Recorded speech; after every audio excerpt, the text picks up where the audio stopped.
What's up, everybody? What's up, everybody? Welcome to the Thursday Night Football Show. I'm Ivan Vargas. Got my boy Luke Nettles with me for a big Thursday night matchup in the NFC East. Facing off the New York Giants and the Washington Football Team, two big rivals in the NFC East and the NFL.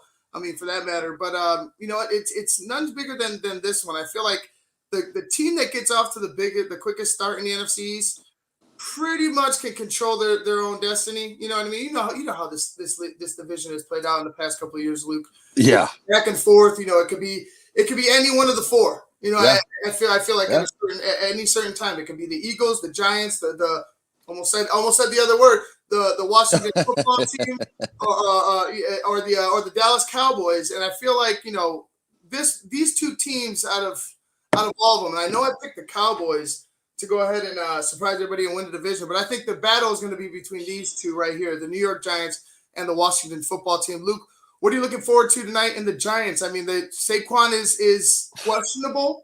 They said that they're trying to wean him into the season, not just go ahead and make him the workhorse again coming off an ACL injury.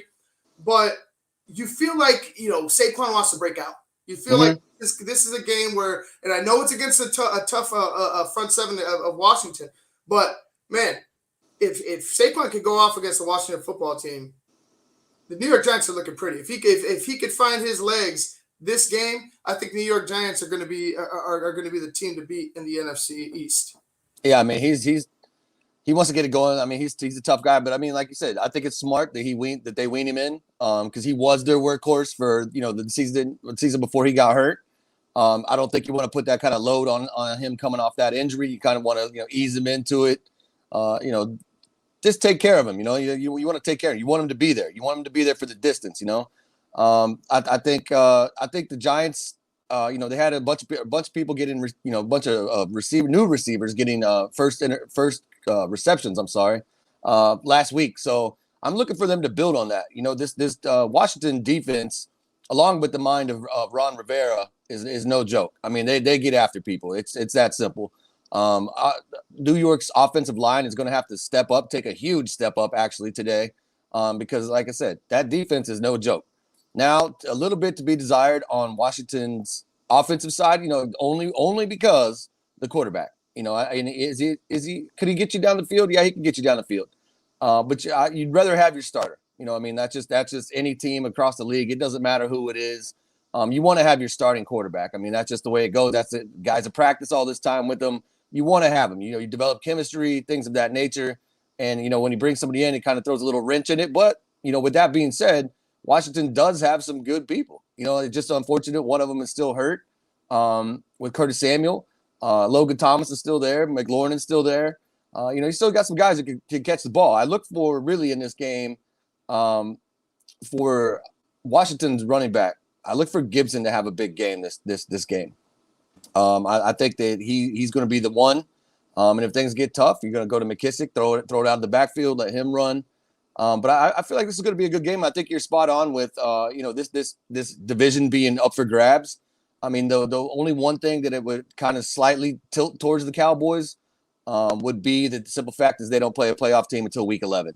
From what we saw with Dak, I think if Dak puts that game that he played against Tampa against any other team in the league, well, not any other team, but let's say division team, I think he comes away with a win because I mean the guy was lights out, and I don't see a defense in that division that really looks stiff enough to stop him. But it's all going to come down to injuries. We know Dallas's history with the injuries, the bug.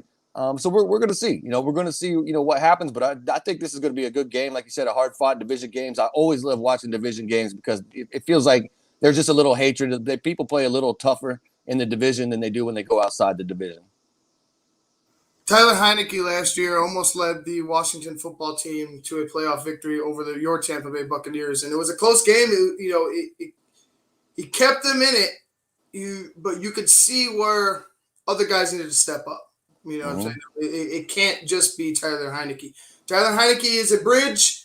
He's not the guy. He's not the vehicle that's taking you over. You know what I'm saying? It's just a stopgap right here. But I feel like he's good enough to play the way that he played in that playoff game. I feel like watching him, he's good enough to do it. He's good enough to get you on a run. Maybe Ryan Fitzpatrick gets healthy. Maybe he comes back. I don't know what the final diagnosis is with his injury, but maybe Tyler Heineke, gets you on a roll. Maybe he keeps you afloat in that NFC East, because like I said, the Cowboys have a quarterback. I think that's the biggest thing. The Cowboys have something that everybody else in the East is trying to figure out if they have. Mm-hmm. Maybe minus Washington. I feel like Washington is just like, hey, we're just gonna. We think we could win with these guys. So let's figure it out, because they already wasted, a draft pick with Dwayne Haskins, and he's no longer with the team. He's playing for the Pittsburgh Steelers. And I mean, that was disciplinary issues. But, you look at the Dallas Cowboys and you look at them, pretty much like they have the guy that could take them to the playoffs, that could get them far in the season and in the playoffs. And I just feel like the everybody else is depending on another facet of the game. The Washington football team defense, the Giants. I feel like the Giants are going to have to figure out if Saquon, get Saquon healthy enough, because I think they're going to need to be dependent on that run game a little more this season if they really feel like they're going to do something on offense. Because it seems like they're kind of predictable once it's Saquon's gone. I mean, you don't necessarily have a bona fide backup. I would say that, and you don't want to go there again this year. You want to have a healthy Saquon. You want to have your offense going into starting the season at least healthy. But and the Eagles, of course, I feel like the Eagles defense last week looked pretty good, but that's neither here nor there. It's only week 1. We still have to see what the rest of the season entails. But tonight I feel like it's going to have to be everybody else for Washington. If they're gonna pull it out, it's gonna have to be everybody else. Terry McLaurin, Antonio Gibson, like you had mentioned. You got tight end Jordan Reed. It's gonna have to be those guys, the hogs up front, and especially the defense. If the defense could continue to just wreak havoc against the New York Giants offensive line, I think they'll keep it close enough to where they could try to find a way to win it in the fourth quarter. You know what I mean? I feel like this game is going to be a dogfight until the end. I feel like this game is going to be maybe a touchdown or less separation. I could be wrong. It could be a complete flip. Like both teams kind of looked a little flat in their games last week. But hey, man, I feel like this is going to be a close one, just like any other typical NFC East game. Yeah, it's going to be interesting. I feel like it's going to be a game where both teams can really put themselves on the map. So, let's go with Washington. Washington's defense is smothering at times. When they're playing at their best, that Washington defense is no joke. Like they are not playing around. They are tough. They can smother. They can smother your offense for sure. They can stifle your running game. If your quarterback doesn't have much time to throw it, then obviously your receivers don't have much time to catch it, if they can even catch the ball. It's going to be interesting. But on the flip side of that, you have the Giants. You have guys that are been there. You still have Shepard and Slayton. You got Kenny Golladay. You got Kyle Rudolph. You've got Kadarius Toney out of Florida, which is my boy, because I'm a Gator fan. And they have a good mixture of youth and veterans. And I feel like if the Giants put it all together and they could and Daniel Jones could spread that ball around and not hone in on any one person, I feel like it could cause some problems for Washington, because it's going to keep them guessing per se. Because it's not like okay, he's the dedicated number one guy. We're just going to go to him all day. Kind of like we saw in the Raiders game. What was that, Monday night? Waller, we got Waller. Just throw it to him. Come on, you got to spread the ball around in order to break it up and keep them guessing, and then let your run game develop. And you could also use the run game to open up your passing. But what I said, like I said, with the Giants, your leading rusher last week was Daniel Jones. He was 6 for 27. Saquon was 10 for 26. And that's against the Broncos, with, like I said, kind of stymied thing for the Giants, because that's got to change. You play the Broncos. You play the Broncos, good defense. Now you turn around, you play Washington, another good defense. So it's going to be tough, man. I mean, it's going to be tough. But like I said, you don't want to put Saquon in there and have him, going 40 times, rushing or anything, because you don't want to get him hurt again. I mean, let's just be honest, without Saquon, the Giants are dead in the water. It's that simple. But Devontae Booker was 4 carries for 7 yards, so you don't have much behind him. So, the Joe Judge has got to walk the tightrope. it's like, damned if you do, damned if you don't type of thing. But at the same time, you don't want your guy to get hurt when everything revolves around pretty much. And like I said, it's going to be hard. I mean, who knows? I mean, like you said, week 1 is week 1. This is week 2. Everyone's kind of shook the rust off last week. So let's see if, we've got some things changing here and Joe Judge decides to change it up. I know the Giants also have some little tips with Joe Judge, especially with Jabril Peppers. He didn't play very much in the last game, but when he did play, he didn't really do anything. And he even, he came out, he owned it. He was like, listen, I'm pissed that I'm not playing as much as I want to play, but at the same time, when I get in there and play, I have to play better. So, you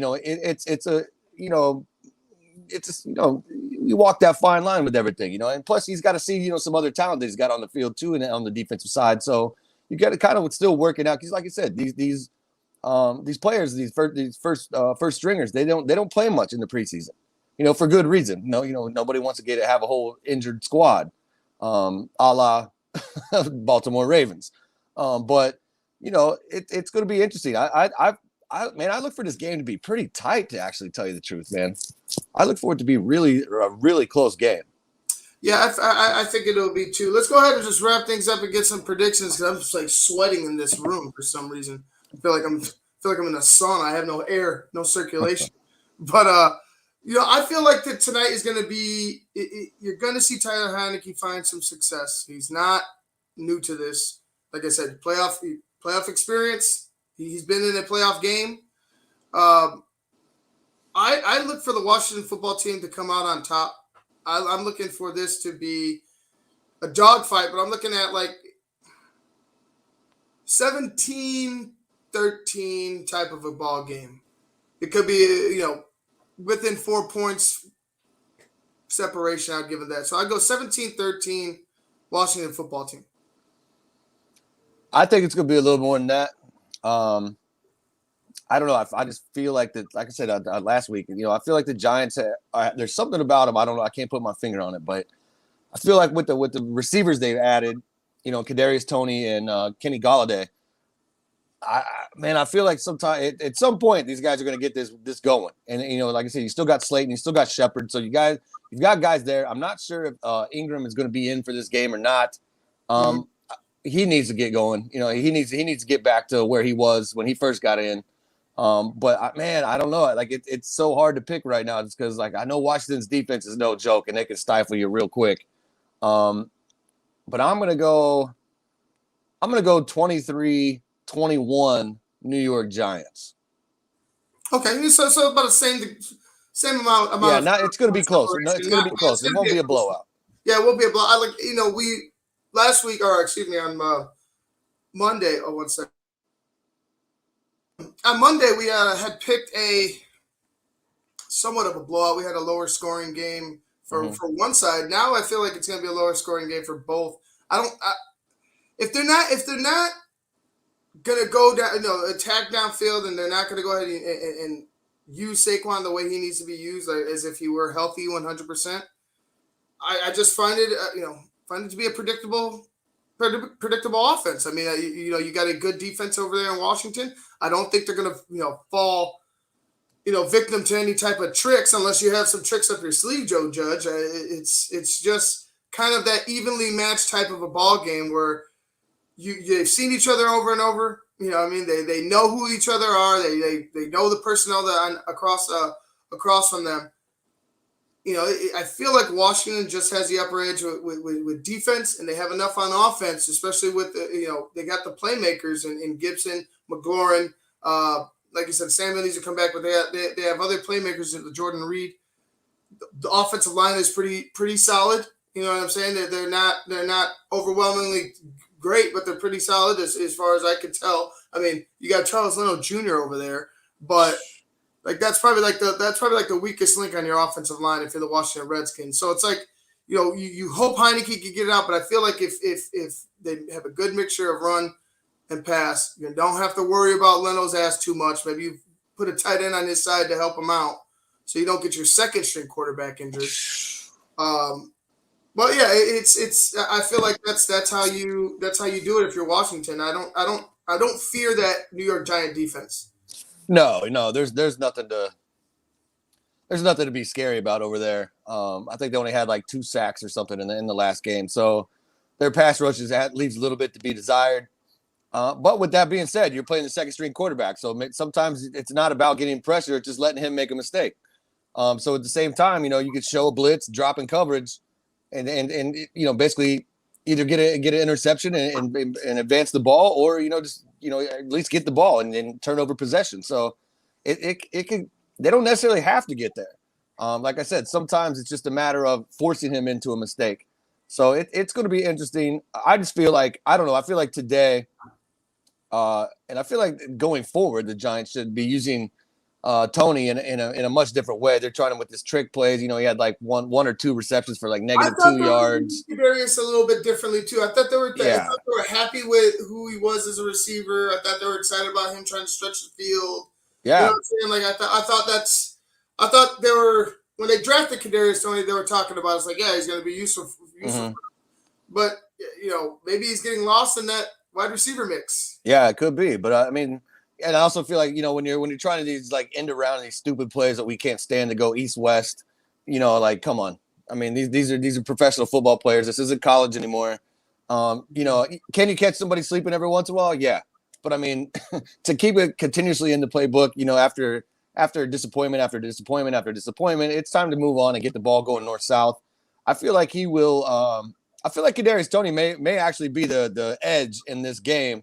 I feel like he may have a big play that kind of separates the teams. You read my mind, man. You read my mind, because I was thinking that earlier. I was like, man, Kadarius Toney's name hasn't been called pretty much all preseason. Like, I haven't heard Kadarius Toney since the draft. So it's like, what up, Ben? But it's. I feel like this is the perfect game, because they don't know who the hell Kadarius Toney is over in that. Right. You know what I mean? Like, they could be prepared. They can have talent, but if they're not ready for Kadarius Toney on that other side, he could sneak up and be a real game breaker for the New York Giants. I'm looking at my guy to look at, man, for Washington's Scary Terry, man. Terry McLaurin. I'm looking for Terry McLaurin to have a big day. He had somewhat of a slower production day. He was the lead guy last week, four receptions, 64 yards, no tutties. But he's a guy that's going to come and work every single day. He's not the flashiest receiver. You could barely, people probably barely know his name around like outside of deep NFL. People who are deep in the NFL, they'll know definitely who Terry McLaurin is. But to the average fan, to the casual fan, Terry McLaurin isn't a household name. You're not going to know.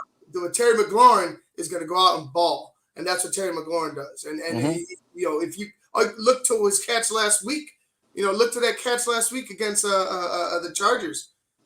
Just acrobatic. The guy can go up and get it with the best of them. He could burn you deep. He could beat you short. Terry McLaurin is my guy, my player to watch tonight. And honestly, on the other side, it's Saquon Barkley, dude. Like Saquon, I'm questioning your health right now. If the Giants are questioning it, so am I, because 11 carries for you, Saquon, for 30-some yards. I know that's a tough Denver defense, but you wear a team like that out with a big running back like Saquon Barkley. I understand winning him in, but winning him in, man, I'll give him like about 5 more carries. Give him 5 more carries. Let's see if he busts one, and then you could go ahead and dial it back. Treat him like Matt Nagy. You know what I'm saying? Treat him like Matt Nagy. He pretty much caps him at 15 and gets him out of there. So treat him like that if you're going to go ahead and keep him on a pitch count. For lack of better terms, it's just like you have a monster. You know what I'm saying? You have this thoroughbred. You have this dog, and all he wants to do is eat, and you're not letting him eat. It's frustrating to not only fans, but I'm sure it's frustrating to Saquon. It's got to be frustrating to that offense. I mean that passing game, because you don't have anything to complement with. So we'll see how it goes. Like I said, I'm going to be here at halftime. I'm going to get out of here right now. We'll be just a quick thing too. On top of all that, I think the other person that somebody needs to be watching, and I think he's because without CJ Samuel being healthy, this guy's going to get some balls, and I think he's dynamic, and I think he can bust it too.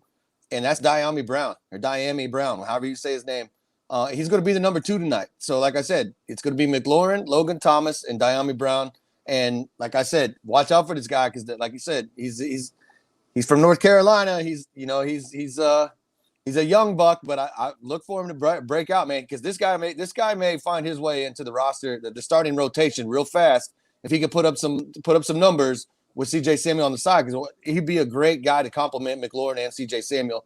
As we all know, C.J. Samuel is a kind of a Swiss Army knife, if you will. We saw him do it in Carolina, and I think this guy could benefit from it. So I'm gonna be watching Diami Brown tonight and see if he could take that next step.